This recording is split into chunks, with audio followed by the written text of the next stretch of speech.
and the title of my script is Diary Entry of March 4th, 1997. 1797. As my tenure of service concludes, I find an interest in reflecting upon the years since we won our independence and emerged a new nation. It has been my distinct honor to bear witness to such auspicious events, yet my greatest regret is that they so often took me away from my beloved and faithful Patsy for often much longer durations than I preferred.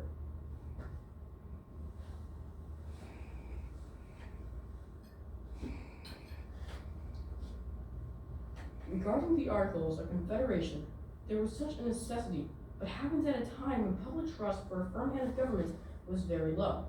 Efforts to seek balance between needs of our nation as a whole and the individual interests of each sovereign state cannot be achieved. And due to the requirements of unanimous consent, no amendments could be brought. When finally we convened in Philadelphia to determine suitable changes, it was determined that a new document was necessary.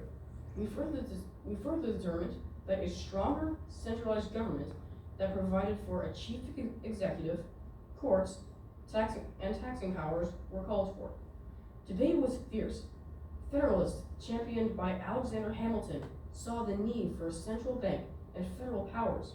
The Anti-Federalists, led by George Mason, Edmund Randolph, and Elbert Gerry, insisted on a Bill of Rights and argued that a new centralized government consolidated too much power into the hands of the executive. After the convention, the Anti-Federalists took their fight to the people, and ratification of the new Constitution was in jeopardy. Without the new Constitution, our nation most certainly would fall, divided. To counter the Anti-Federalist argument, the Federalist Papers, written by Alexander Hamilton, James Mason, and John Jay, were published in New York newspapers. In the end, even those arguments were not as impactful as one might have hoped. Agreement to append a Bill of Rights to the Constitution was pivotal, and the document was ratified by the close of 1788.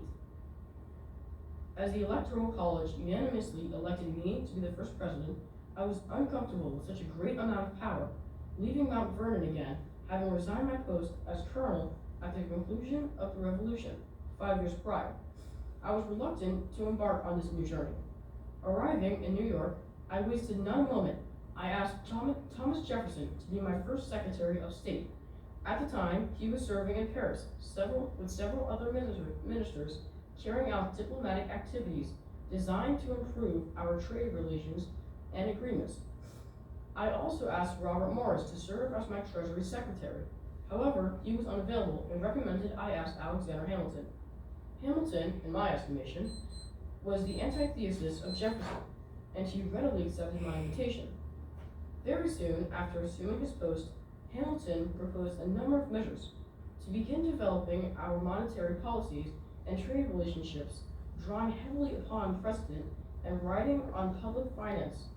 Hamilton proposed a sweeping and controversial plan for the reestablishment of public credit by providing for funding and public debt through an orderly system of collecting. Taxes.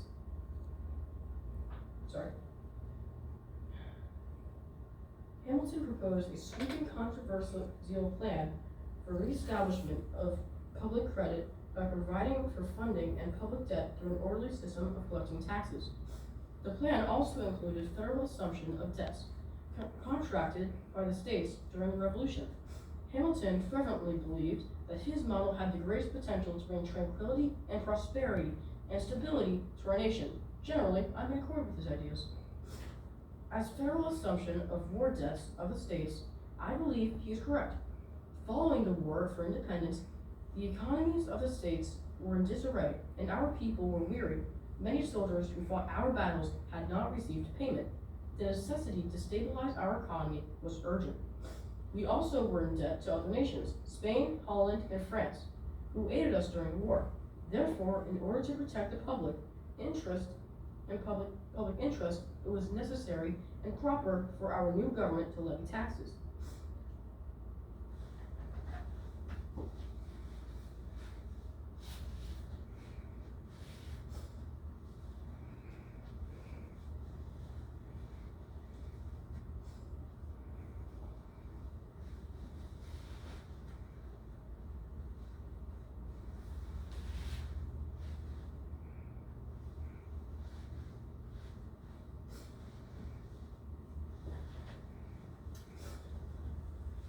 remember Hamilton made his point. We have a moral obligation to pay our debts in full. It is with utmost consideration that I place our nation's financial state above all else, and through much thought and determination, I have determined that the best course of action is to pool the individual debts of the colonies into one national debt to be paid off by a national bank. Doing this will create stability, tranquility, and prosperity, while also solving problems left by our previous government. Improving our nation's credit will improve our improving our nation's credit will foster trade relations, and will solve the problems left by our previous form of government.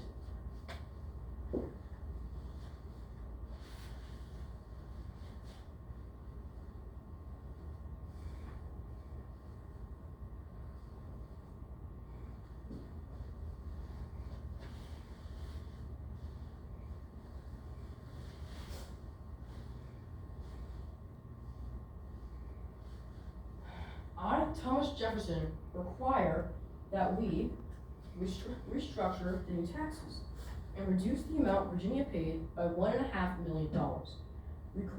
Regarding the Residency Act, a southerly site for our nation's capital, preferably along the banks of the Potomac River, the midpoint of Maine to Georgia, and amid the agricultural interests of the South, it is preferred we must prevent our government from consolidating too much power, especially in the northern states, where our interests are not represented.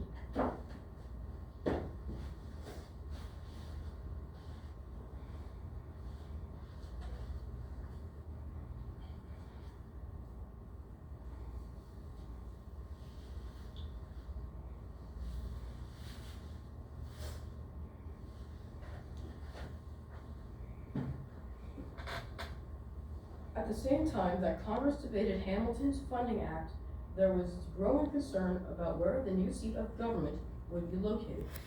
The new Constitution called for the creation of a new residence. The list, which was compiled mostly, included northern cities including Philadelphia and New York. Thomas Jefferson was concerned with having the government located south of the Mason-Dixon line to create a business hub along the Potomac River. These two disparate issues were taken together over a series of meetings in order to broker votes, such that both Hamilton and Jefferson could win the day. The Compromise of 1790 agreed upon the home of Mr. Jefferson, resolved these concerns, and gave the Federalists and the Anti-Federalists a win on an issue of resounding importance to each of them. As time progressed during my administration, Hamilton and Jefferson, two brilliant men who could not have differed more in their views, seemed to develop such acrimony between them that I became extremely frustrated.